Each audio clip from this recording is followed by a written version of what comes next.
Saudara,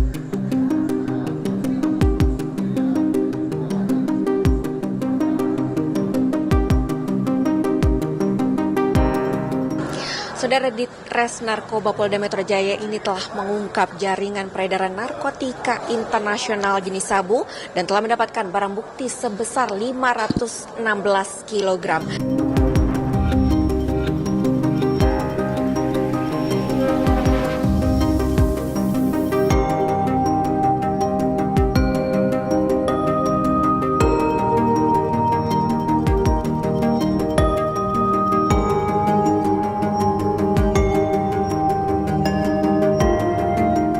Bapak dengan Carla Kompas TV, Bapak ini 516 kg ini jumlah yang cukup dan bahkan sangat besar ya Pak untuk diungkapkan. Ini bagaimana Pak kronologi awal pengungkapan kasus ini? Baik, terima kasih. Yang betul bahwa Direktorat Narkoba Polda Metro Jaya telah mengungkap narkotika jenis sabu sebanyak 516 kg. Ini jumlah yang sangat fantastis sekali. Dan ini telah menyelamatkan 2,6 juta jiwa masyarakat Jakarta.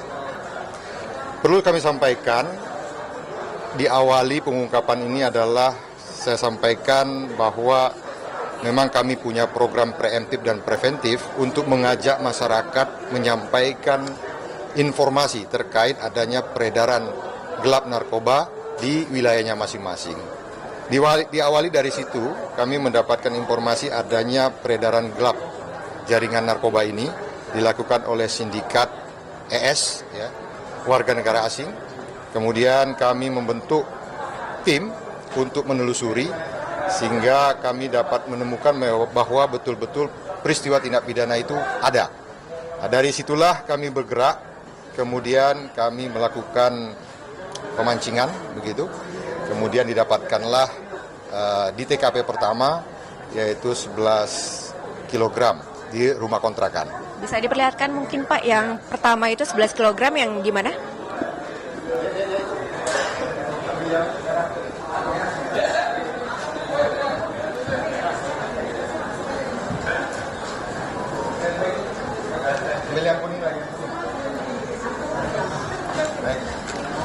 Ini kami tunjukkan barang bukti narkotika jenis sabu ya yang dikemas dalam teh Cina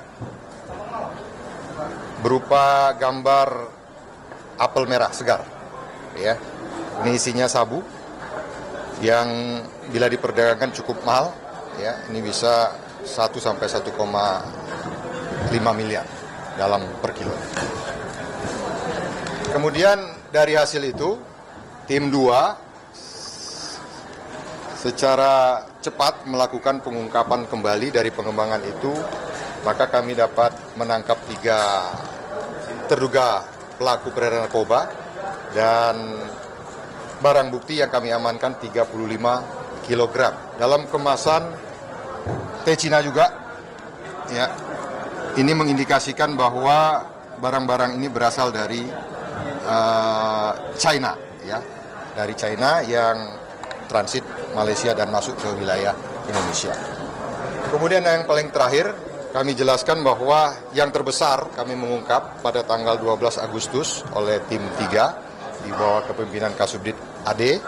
Ini jumlah yang sangat fantastis berupa 484 kemasan yang bila dikilogramkan itu sebanyak 470 kg sabu. Ya, sangat luar biasa. Ya, ini fantastis. Kami mengapresiasi atas informasi yang diberikan oleh masyarakat serta mengapresiasi yang betul-betul mendalam kepada tim yang tidak pantang menyerah, ya, yang tidak pernah mengeluh, ya, pagi, siang, sore, malam. Kami berhasil mengamankan ini demi untuk menyelamatkan generasi bangsa kita semua. Bapak izin sedikit kita mendekat ke barang bukti. Ini untuk yang 400 lebih kilogram sabu yang ditemukan di salah satu perumahan begitu ya Pak? Ya. Mungkin bisa ditunjukkan Bapak yang mana saja? Ya, baik. Saya tunjukkan bahwa kemasannya dalam warna yang berbeda-beda, ya, tetapi ini satu tempat di dalam gudang atau kontrakan yang disewa oleh pelaku selama 3 bulan sudah. ya. Nah, ini contohnya yang ini, ya, seperti kemasan permen, gula, gitu ya, atau makanan kucing, gitu. Kemudian yang ini, ya, kemasan biasa. Ya. Kemudian ada yang warna kuning, ya, warna kuning. Ya, ini masing-masing kurang lebih beratnya 1 kilogram. Ya, masing-masing 1 kilogram. Kemudian ada yang berwarna orange. Ya. Sama, ya. Ini masing-masing beratnya 1 kilogram. Dan yang terakhir seperti yang di depan itu warna putih, itu dalam kemasan awalnya dari Tupperware. Dalam Tupperware ada yang 1 kilogram dan ada yang setengah kilogram. Nah, dari situ ya perlu juga kami sampaikan bahwa ada beberapa yang sudah dipasarkan oleh bandar ini ke masyarakat yang ada di Jakarta. Pak, ini nilai 516 kilogram ini ditafsir sekitar berapa Pak nilainya? Baik, kalau kita menilai dari nominal, dikonversi ke nominal, biasa bahwa di wilayah Jakarta ini sabu-sabu itu 1 gram 1,5 juta per gram. Jadi kalau kita 516 kilogram, kurang lebih 516 miliar lebih, ya kalau kita ambil 1 kilogramnya itu 1 miliar rupiah. Bapak, ini kan untuk 516 kg ini cukup banyak ya Pak. Lalu bagaimana sih Pak kronologi mereka bisa masuk dari negara Iran dan juga China kemudian menuju Indonesia, ini seperti apa prosesnya? Baik, perlu saya sampaikan juga bahwa sudah pasti namanya pelaku selalu mengembangkan modus ya transportasi yang ada supaya bisa menyamarkan dan terhindar dari aparat penegak hukum. Yang pertama adalah mereka jelas menggunakan untuk masuk ke wilayah kita melalui Pelabuhan Tikus dengan kapal-kapal nelayan, kapal kecil. Kemudian setelah sampai di daratan, para pelaku ini membuat kendaraan yang didesain khusus, ya, menjadi beberapa kompartemen. Ada yang di mesin, ada yang di kap, ada yang di bagasi, ada juga ya di tangki minyak, ya. Dan ada juga yang di lantai, yang dibuat lapisan, didesain sedemikian rupa sehingga perjalanan mereka dari Sumatera masuk ke Jakarta itu bisa lolos dari pantauan aparat penegak hukum. Baik Bapak, berarti melakukan kamuflase ya Pak. Lalu kemudian seperti apa pelaku ini mengedarkan kepada pembelinya? Apakah melalui platform apa saja sih Pak? Baik, ada yang secara konvensional langsung dengan kurir. Ada yang menggunakan platform media online seperti Instagram, ada juga yang menggunakan jasa angkutan seperti Tiki, JNE, dan sebagainya. Oke, untuk yang media online sendiri ini, apakah sudah ada penindakan lebih lanjut untuk mendalami terkait dengan peredaran di media online tersebut? Baik, kami berkolaborasi dengan pihak penyedia jasa untuk menyampaikan apabila ada informasi-informasi yang diduga bahwa itu adalah kegiatan jual beli narkoba, dan selama ini sudah cukup baik dan berhasil, ya, seperti dari Instagram beberapa penjualan narkoba, dan kami juga selalu mendatangi supaya terus ya bersama-sama memberantas narkoba ini jangan terhenti dalam 1-2 perkara saja. Itu kami lakukan terus kolaborasi kerjasama dengan pihak-pihak jasa ini semua. Dari pengungkapan kasus ini Pak, berapa tersangka yang sudah diamankan? Baik, kami mengamankan 7 tersangka, 2 diantaranya bandar, kemudian 5 adalah kurir. Nah, dalam 5 ini semuanya warga negara Indonesia.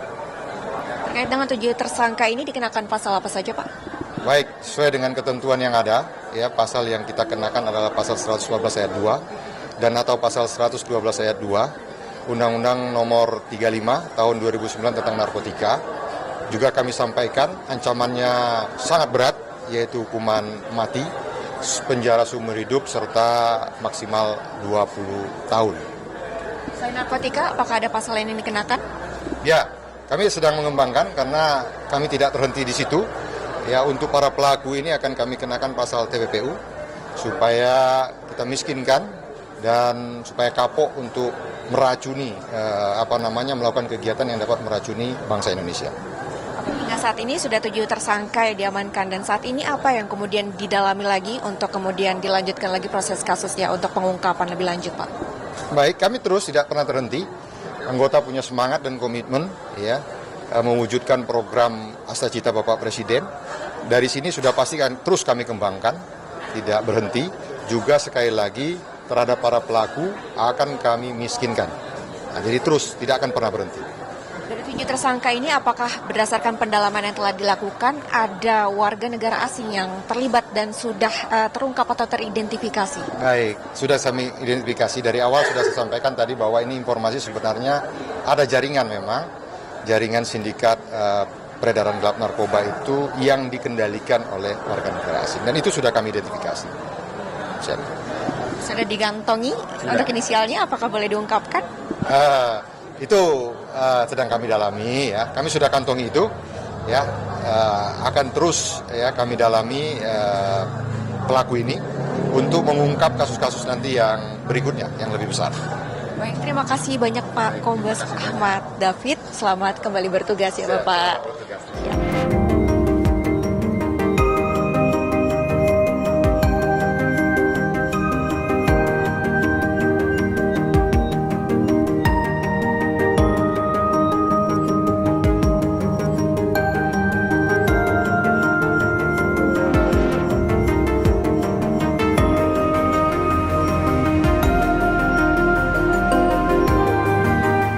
Demikian saudara perbincangan saya dengan Kombes Ahmad David selaku Dires Narkoba Polda Metro Jaya yang telah berhasil mengungkapkan 516 kg sabu terkait dengan jaringan internasional yang melibatkan sejumlah negara seperti Iran, Tiongkok, Malaysia, dan juga Indonesia. Dan hingga saat ini polisi akan terus melakukan pendalaman untuk mengusut tuntas kasus ini. Claudia Carla, Yanuar Ruslim, Kompas TV Jakarta.